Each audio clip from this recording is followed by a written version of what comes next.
Hello, I'm Essie Fox, and welcome back to another episode of Talking the Gothic. And as we plunge back down into that dizzying dark world, I'll be talking to Barbara Havelock, an author who holds a long-abiding love for a renowned Victorian classic, a novel that was first serialized in a weekly magazine before the publishers Chapman and Hall released it as a book in 1861. That book is Great Expectations, written by Charles Dickens, and it is steeped in Gothic themes, with its ominous settings, such as Satis House being a place that represents a Gothic castle in a way, with its dusty, unlit rooms full of cobwebs and decay. And then there's the bleakness of the marshes in Kent, where the air is damp and fetid, and the mists appear like ghosts that swirl mysteriously around the names on graveyard stones. And then later on in the book, when the location moves to London, we have the chambers of Jaggers, a wealthy barrister who likes to keep a ghastly display of dreadful bloated death masks, which are the sinister mementos of executed criminals. Crime, at least the themes of imprisonment and justice, are important in this book, as well as the looming dark facade of Newgate Prison. Back in Kent, Satis House is a symbol of enslavement for all invited through its doors, who find themselves in a somewhat eerie dislocation, where even time is standing still, because all the clocks have stopped, ever since the day when its owner, Miss Havisham, was abandoned by her lover on the morning of her wedding. Miss Havisham is a grotesque rendition of a character, which is another Gothic trope, as is Abel Magwitch, who we encounter at the very beginning of the book, when young Pip, who is the filter through which the reader interprets the events of this novel, both in the past and in the present, is visiting his parents' grave when he comes face to face, rather alarmingly, with an escaped convict, a rough and brutish looking man who Pip then helps by bringing him some food and some tools to break his chains. A man who will then go on to influence Pip's future life and his expectations. Pip is a character whose whole existence is formed by the whims and wills of others, whether for good or for bad. And until he comes to know about the influence of Magwitch, his heart is trapped in Satis House, that decaying dark abode to which Miss Havisham has invited him as a boy to go and play with her own orphaned ward, the mysterious, haughty, and beautiful Estella, who casts a spell on Pip. Or could it be a curse? Pip's first meeting with Estella and Miss Havisham covers his world forevermore, and also resurrects a past, because from the moment, in a way, when he lays eyes on the wraith-like Miss Havisham, who for years has been clothed in the yellowing lace of the wedding dress she wore when she was actually betrayed on the day of her wedding, he is reminded of a corpse or a waxwork at a fair. Images which all too poignantly echo the fates of his dead parents shrouded in their graves. Both Pip and Estella are, in their own different ways, unprotected by the comforts of conventional parenting, which of course makes them both susceptible to being used as the pawns in the game of revenge played out by Miss Havisham, who is intent on causing misery to every man as revenge for her own humiliation. For young Pip, there's an added psychological horror wherever he or whenever he goes home, because that's when he must face the violent moods of his older guardian sister, or the terrifying violence of a character called Orlick. Although Joe, not stepfather, but his sister's husband, so I suppose in a way, I don't know, that makes him almost like a big brother. But Joe is very, very kind to him. And he is a kind of parent figure who loves and has Pip's best interests at heart. So there is some light, as there is in The Servant Biddy. But on the whole, this is a bleak, disturbing book. And having read it again in preparation for this podcast, I also watched the old film directed by David Lean in 1946.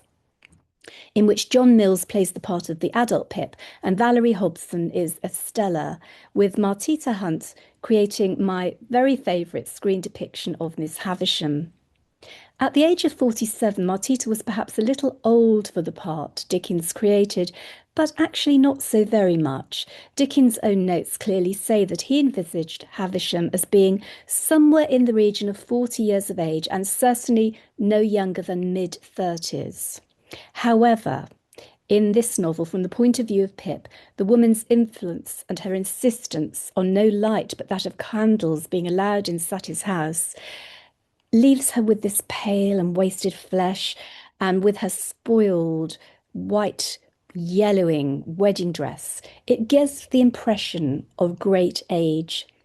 It almost looks like she is a vision raised from a grave. And in a way, that's what she is, because Satie's house is the tomb in which Miss Havisham has chosen to bury herself away from the rest of the world. She's such a fascinating creation, but then so is Estella. And my special guest today, the writer Barbara Havelock, became so immersed in the complexities of this mysterious girl that she's now written two novels based on her character, Estella's Revenge and Estella's Fury. And these novels tell about the orphaned girl Estella and how she grows up after being groomed by Miss Havisham to share her own contempt for the opposite sex. And she has been well trained by the bitter, betrayed bride to have a heart which is as cold as the grave, and thus a mirror of the woman who raised her. Barbara Havelock's Estella does not experience emotions in the way that others do. But is this simply the result of her peculiar upbringing, or is it linked to the fact that when Estella's an adult and leaves Satie's house to venture out into the world, she sees through completely open eyes how women are treated with shameless inequality by the men in their lives? Not only that, but how some women, including herself, suffer brutal violence at men's hands. And this is a fate about which she decides to do something, and how she gains her revenge is what has been explored in these books, which have been described in one review as being a mixture of Great Expectations combined with Killing Eve. And that was enough to lure me in, and hopefully it will lure you in too. So here she is, Barbara Havelock. I'd like to extend a big hello and welcome to Talking the Gothic. Hello.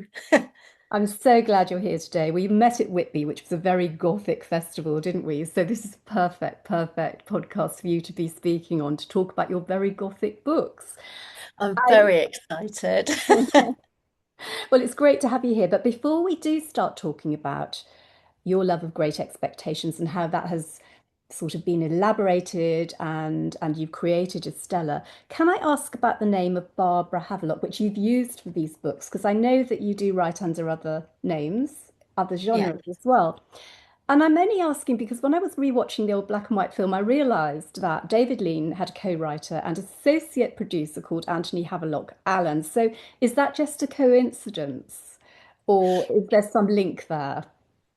Do you know, it actually is just a happy coincidence because I didn't realize the David Lean connection until afterwards, which is really bizarre because actually it's my favorite adaptation. I just think it's Mm, a fantastic film, and every still of it, every freeze frame of it is just mm, gorgeous and could be a picture. yeah. Um, but actually, it kind of goes back to my actual name, Barbara, because my mum named me Barbara after a really sort of strong, feisty character in a film called The Wicked Lady. It's an old black and white film, and it starred Margaret Lockwood as the Mm, Lady Barbara. She's very bored with her life, and she decides to become a highwaywoman, and falls for a highwayman. And of course, things do not end well. But my mum adored the name Barbara, and so when she had me, I was called Barbara. And so when thinking of a pen name, I decided that I wanted something that echoed the main characters of Great Expectations and A Stella's Revenge, the Havishams. So I took the Haver from Havisham, and then the Lock is actually from the actress Margaret Lockwood. Mm. So that's how I ended up with Havelock. Oh, brilliant. That's brilliant. And incidentally, my mother's name is Barbara. Ah, So, anyway, you clearly have great love for this Dickens novel, and I think other Dickens novels as well, because you do allude to Oliver Twist in Estella's Fury, and you have yes. Nancy and Bill Sikes, and it's so clever how you do that. I love how you do that. It's just a Thank you. wonderful Easter egg. So, you know, this knowledge that you have of the book seeps through the pages of your own. It's so clever, so arch. It's wonderful what you've done. It really is. But where did you begin? I mean, with this love of Great Expectations, did you study it at school or at university? And when did you realize that you wanted to explore Estella as a character and give her a sort of extended life in your own books? I studied Great Expectations, like many people. I studied it at GCSE and had to study it, and I very much felt that I had to. And so I'm ashamed to admit that I actively avoided reading it for most of that time. It's terrible. And then finally, I thought, oh my goodness, I'm going to have to read this. I can't get out of it any longer, Mm. and read it. And I just, honestly, it sounds such a cliche, but I fell in love with it. And I just read it thinking, this is why it's a classic. This is why everybody loves it. I get it now, of course. Now I finally read it. Um, and I loved Pip's character. I think that he is so flawed. He's very honest about his mistakes, his self-delusion, his snobbery. And hindsight gives everybody 2020 vision, doesn't it? So I think he is disarmingly honest about everything. And I also think Dickens was 49 when he wrote Great Expectations. I do wonder, would he be so honest had he written his own autobiography, which would have been rather fascinating, I think. Mm, mm. Um, but it was Estella who really captured me, for many reasons, really. I think the first thing is that although Dickens sketches her so well, we don't really know very much about her. We don't see very much from her point of view, or her thoughts. Mm. Um, and so she's this enigma, really, who everybody falls in love with. But she's two completely different characters in the books as well. She starts off as this incredibly fiery, feisty child, who bullies and sneers. And even in Great Expectations, it says that she shouts at Pip, and she slaps him for no reason on several occasions. It's hinted at And she and calls him talked boy all about. the time, doesn't she? Boy. Yes, that's it. Mm. She's just a horribly tortures him physically and psychologically. And she's excited by violence. She witnesses the fight between Herbert and Pip as a child, and she's described as sort of coming round the corner to him. And she's got bright eyes and rosy cheeks, Yeah, and she offers her cheek to him as a reward for this violence that she's witnessed. And I just found that really fascinating very about. interesting. Yes, it's so interesting how you have now taken that and really elaborated on it. That's so clever. I mean, I Oh, know thank that, you know, with my own retelling of Wuthering Heights, related, doing the same thing almost in a way, because you do Estella from a first person point of view, and I tell Catherine's story from a first person point of view. And they're both yes. characters which are very important in those novels, but as you say, we don't really know them that well. We know their Yes. actions and deeds, but we don't see them internally that closely, except Yes. in some very We're extreme. told. Yeah, we're told so much. And I think Exactly. what I did with that was I kind of looked at the original text and searched for gaps where I could actually find a way to creep through and Mm, elaborate and find places and events that maybe Nellie Dean couldn't see or hear and therefore couldn't tell us about. And I can see that you've done that as well. And I think what you've done is you've really allowed us to learn about her character from these initial pages of Estella's Revenge as well. So will you tell us a bit about that beginning of Estella's Revenge when you don't start in childhood, you start in adulthood? Hmm. And how does it begin? And what do we learn about Estella from those early pages? Because it's quite a Well, dramatic opening. it is, it's very dramatic. And I wanted from the very beginning for people to realize that this was not simply a retelling of Great Expectations, that this Mhm. was a story uh, in its own right and would have a different tone, not necessarily a different style, but a different tone. And so I start off with an opening scene where Estella has been stabbed, in fact. And it's this incredibly exciting, enticing start. But then that scene is actually a prologue. So then the rest of the story is actually heading towards this end. And Great Expectations is told chronologically. But I felt that readers might get a little bored now for me to start when Estella is 8 and simply go all the way Mm, through her childhood. mm, But I also wanted to be able to explore her childhood because it's so key to how she becomes the adult that she is. That was the main thing that I wanted to explore. As I mentioned before, she's two different characters. She's this fiery creature, but she's also this icy woman. And I wanted to explore how she goes from one to the other. And in the opening pages, I start with her as an adult on her wedding day, and um, and I'm sort of illustrating how she she has sorry, my dog is snoring and it's really distracted me. I can't hear Oh, it. that's fab.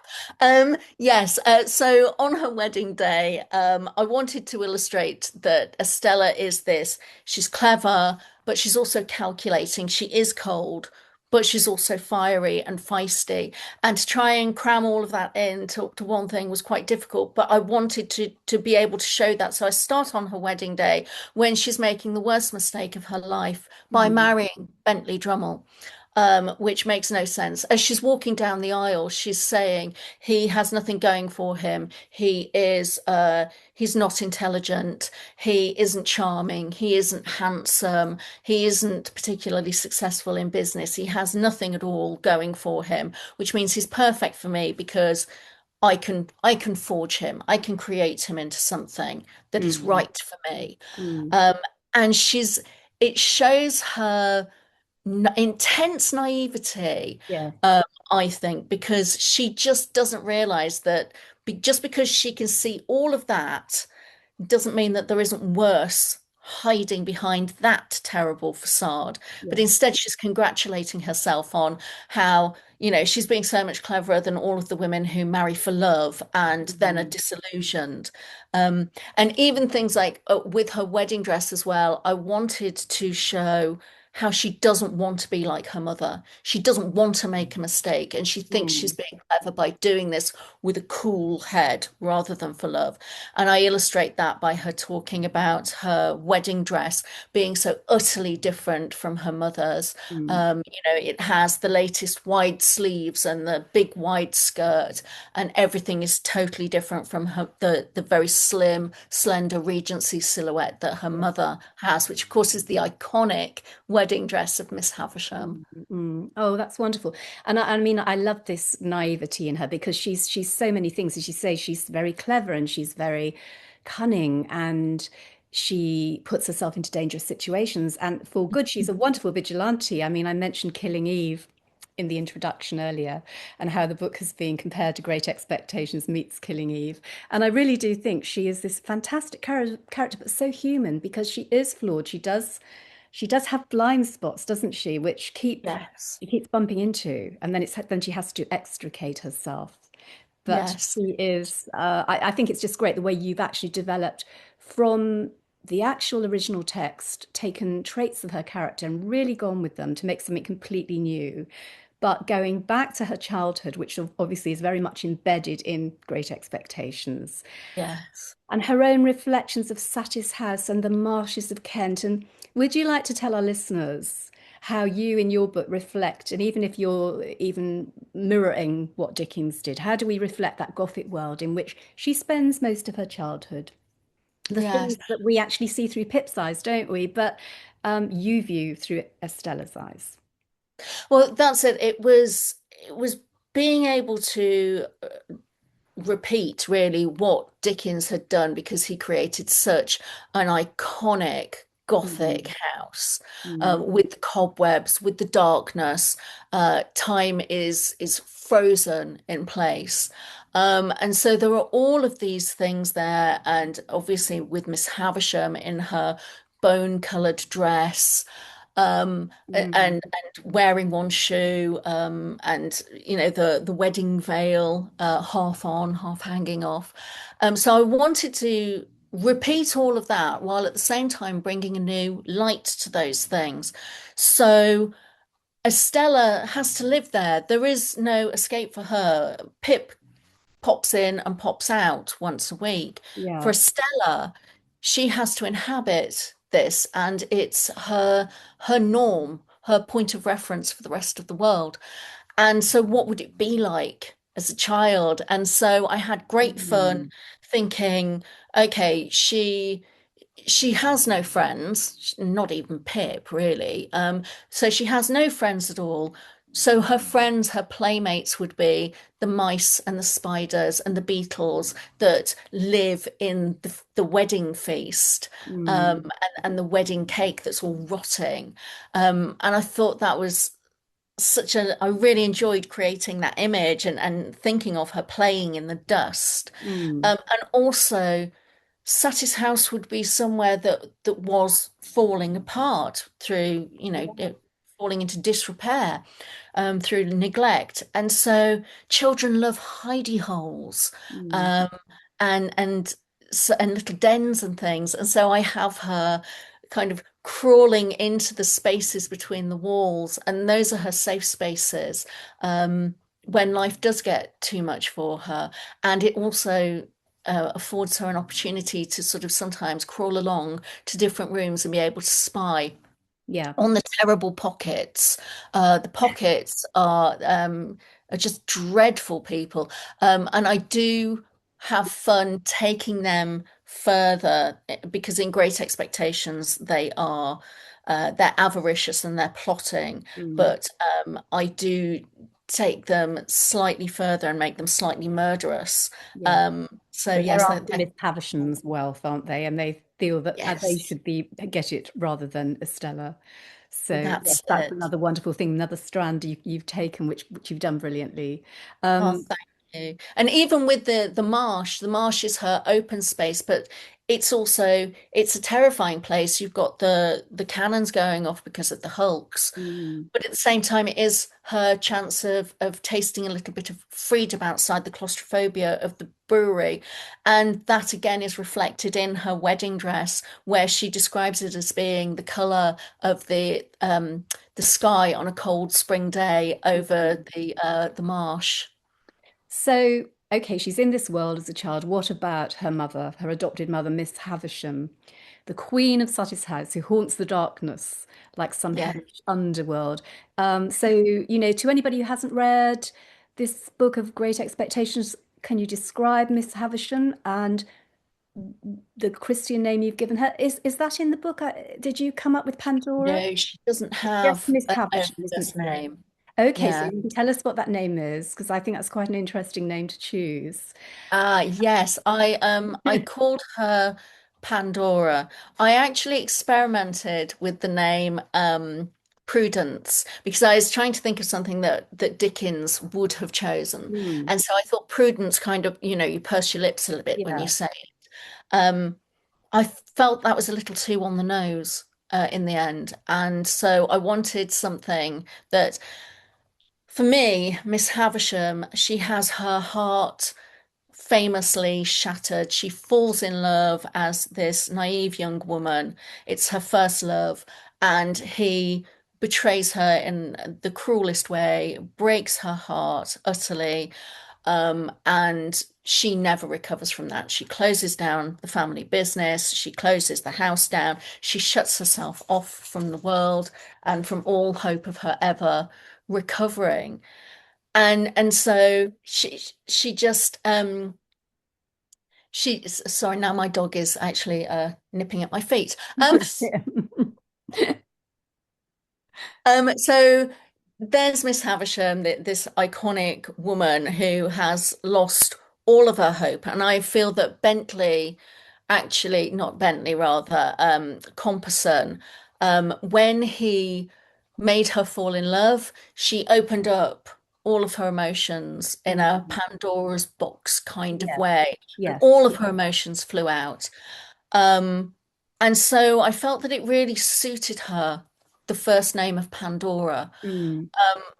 And also, I had hopes of what would happen between her and Estella given an opportunity, because they they don't get on. In Great Expectations, they don't get on. In Estella's Revenge, everything that Estella does is to please her mother, but it's a cause of great friction between them. But I wanted to hint at that hope that possibly they could come to an understanding one day of Mm. each other. So Mm. that's why I chose Pandora.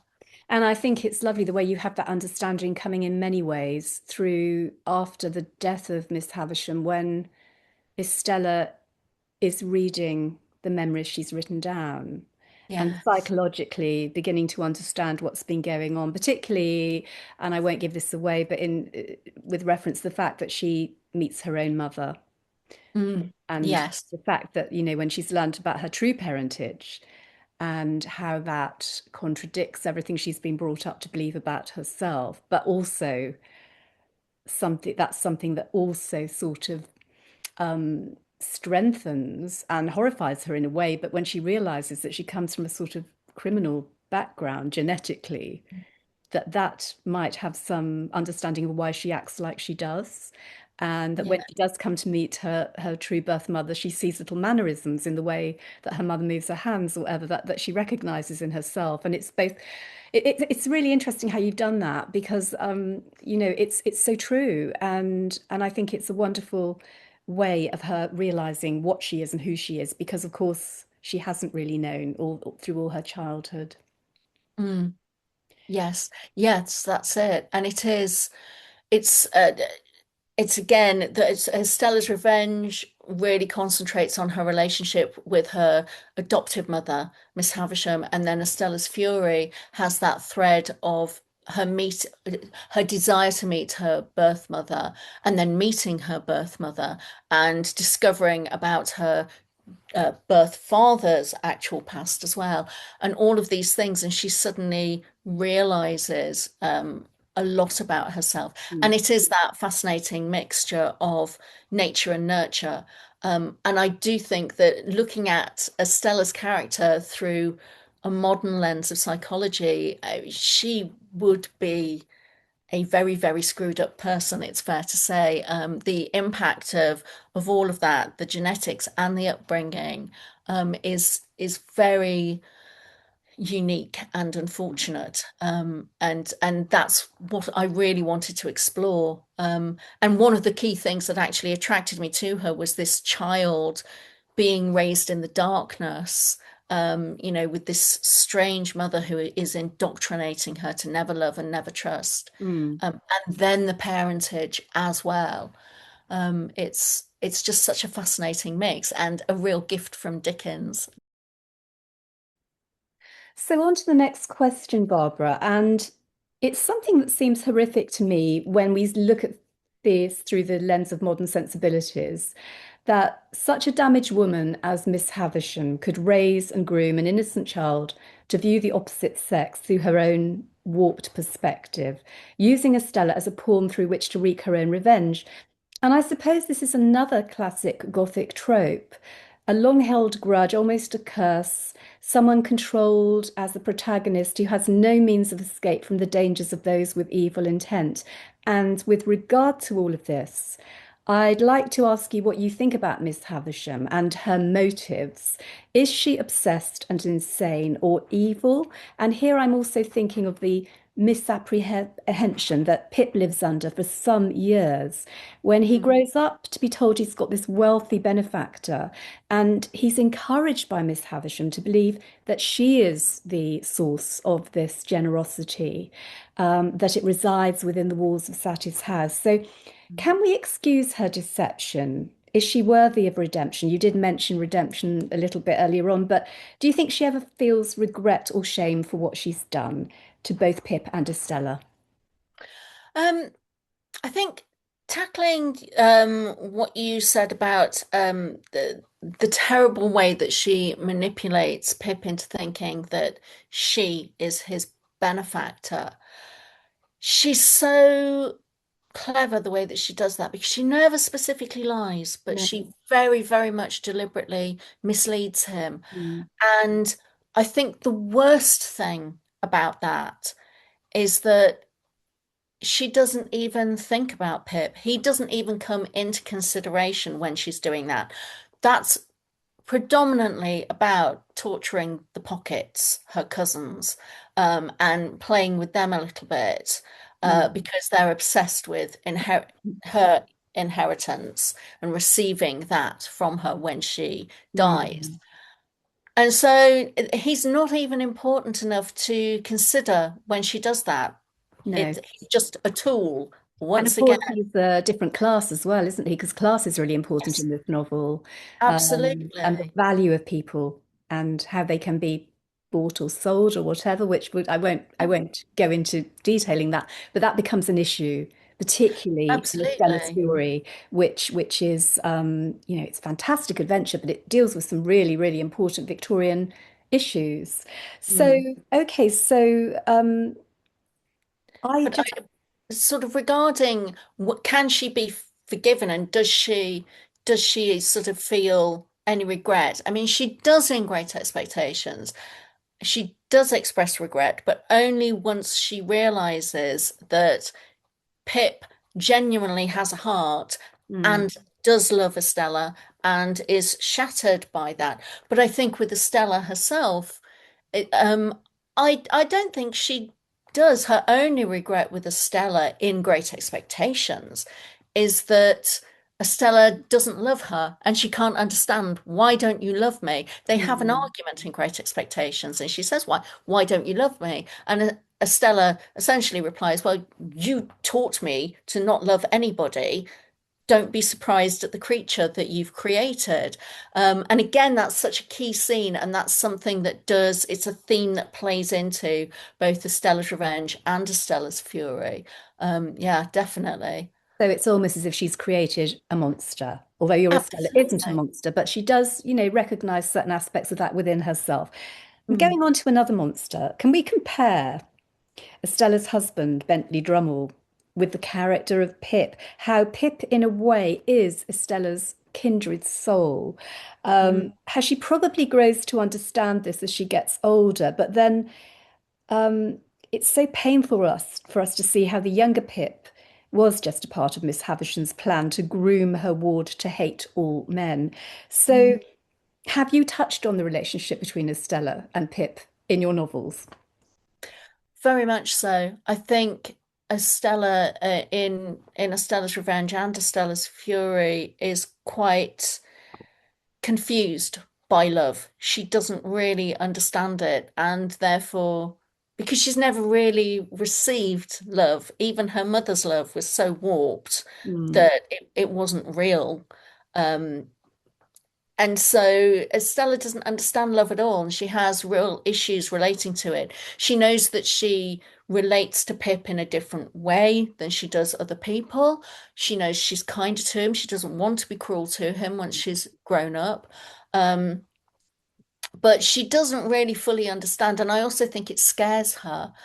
Um, and I think it's an incredibly sad thing that when you are a damaged person and you think that somebody loves you, it's terrifying to open yourself to the reality of love, possibly, There's because quite a lot. she'd be scared, wouldn't she, Yeah, of she would. showing her real self and having that rejected. The one person that actually likes you Mm. may be rejecting you once you open up your full real self, because he does only really love an ideal.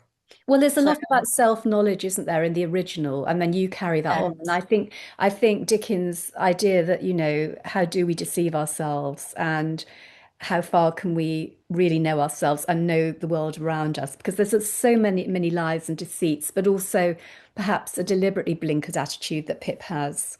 Um, definitely, definitely. um, I do think, there's so much we could discuss about this book. Um, But I'd like to mention someone else in Great Expectations who, very much like Miss Havisham, has enormous influence over the fates and the future lives of both Pip and Estella, and that's Abel Magwitch, the Hmm. convict to whom we're introduced at the start of Dickens' book. And in a way, like Miss Havisham, he's drawn to represent the fractured and distorted idea of a parent, a grotesque vision of a parent who then hopes to control the adopted children from afar. But then little in this world can be read as black and white. And by the end of Dickens' story, we all come to realise this brutish thug of a man is nowhere near as malevolent or dangerous to Pip as he might seem at the start of the novel. And then there is his blood bond with Estella, which for any listeners who haven't yet read Dickens' story, I have given that away. But the way in which it's revealed and all the machinations of that are wonderful. So, you won't lose any enjoyment from the story whatsoever. But that connection does lead me to ask my last question of you today, Barbara, and that is, do you think Magwitch would have liked to see Pip and Estella united at the end of Great Expectations? Because we know that for most of the book, Pip's devotion is intense, and I feel there's almost an echo of Wuthering Heights again, another doomed and dark romance when Kath is comparing her love for Heathcliff as being eternal as the rocks of the moors. And in Great Expectations, Pip describes his affection as being elemental as the very stones upon which London has been built. There's a definite echo there. But despite this depth of love, Dickens' ending to his book is ambiguous. When Pip visits Satie's house, in what is almost a mirror of his very first visit, he unexpectedly finds Estella there again, and the book reaches its end with these lines. At least the book I've got has these lines. Hmm. I saw no shadow of another parting from her, which is ambiguous because it could mean they would never meet again, or it could mean they would never separate again. But apparently, there were three endings to the book that Dickens wrote at the time. One was very similar. I could see no shadow of another parting from her. And then there's what he wrote for his first draft, when it ends with Pip walking along the road and seeing a carriage going by which stops, and Estella's inside and she says hello, and she's remarried and she appears to be contented. And she assumes he's married as well and mistakes the young boy who's standing at his side to be his natural son. And he decides not to correct her. And she leaves, and we're just left with this gutting realization that all of Pip's hopes and expectations have come to nothing, that once again he's been deceived and deluded in his hopes. So, what do you think about this? I mean, obviously that's a gut-wrenching ending, and I believe that Dickens was advised. I think it might have been even Was. by Wilkie Collins, was it? And Yes. to Yeah. change that ending, that it was too devastating. So he Yeah. made the ambiguous one instead. Which ending do you like best? And what do you think your own version of Estella would have done in these situations? Well, first of all, do I think that Magwitch would want them to end up together? And I think absolutely. I think Mm, Magwitch would have, that would have been an absolute dream come true. yeah. And I also think he was a bit of a romantic in a weird way. I mean, he very much loved his wife and lied for her despite her being a murderer. Mm. Um, and regarding the ending, I think I can understand why Dickens wanted the ending that he did, and I think that what he came up with is such a clever Mm, compromise where yeah. it is ambiguous, it is open to interpretation, and I also think it very carefully plays into, to my mind, it reads that Estella is saying, "Oh, lovely to see you, let's be friends," and Pip is once again fooling himself, reading too much into her response, and imagining that there will be, you know, a romance now between them. So I feel that that's how Yeah. Okay. that's my Okay. interpretation. Okay. Yeah, It it's heartbreaking. It's is. such a clever book. It's really heartbreaking. Maybe if you write another Estella novel, we might get a little bit further with their relationship. Perhaps. I hope Uh, so. I really hope so. I really want another one. But finally today, because time is running out, and before we say goodbye, can I ask you to recommend for our listeners? This is something I ask everybody to do, to recommend a Gothic book or film or object or piece of music, just one thing that summarizes the Gothic for you that you think our listeners would appreciate if they're listening today. it's a really, really difficult question, and I do dread questions like this. But one of my favorite recent Gothic novels that I've reread several times and feel a real connection with is Wakenhurst. Um, I think it's a fabulous book, and I think one of the reasons why I love it That so much. Rose Tremaine. Sorry? No, it's not Rose Tremaine, is it? Rose? No, who wrote that? No, it's Michelle Paver. Michelle Paver, of course it is. Yes, yes, yes. Fabulous I book. should remember that. I have read it. Yes, and that gives And a it's wonderful sense of place, doesn't it, on those marshes? exactly, and Mm. that's what I was going to say is that for me, it's the connection with the marshes because where I grew up in a small village beside sea marshes, so that's one of the reasons why the setting of Great Expectations means so much to me, and that's the kind of the link as well with Wakenhurst, and yeah, it's just a fabulous atmosphere. Oh, well, thank you so much for that recommendation. And thank you for being such a fabulous guest today. Thank you for Barbara, inviting me. Barbara, thank you and goodbye. Well, I hope that discussion on Talking the Gothic today has inspired you perhaps to read Great Expectations and to read Barbara's books, Estella's Revenge and Estella's Fury. And for my own Gothic recommendation today, I'm going to stick with the subject and recommend the 1946 film of Great Expectations, directed by David Lean, which I've mentioned earlier in this podcast. It's not only a really good dramatization of the novel, but it's also a beautiful work of art. It's black and white, so it's very noir, but every scene is almost a beautiful thing in itself. You could stop the film at any point, and it's like looking at a painting. And particularly the scenes inside Satie's house and Miss Havisham are so incredibly dark and gothic and just beautifully grotesque. So that's my recommendation. And if you've seen it, or if you do go away and watch it, let me know what you think. Let me know what you think about Great Expectations or Barbara's novels. And until we return with Talking the Gothic, I wish you all a very good day.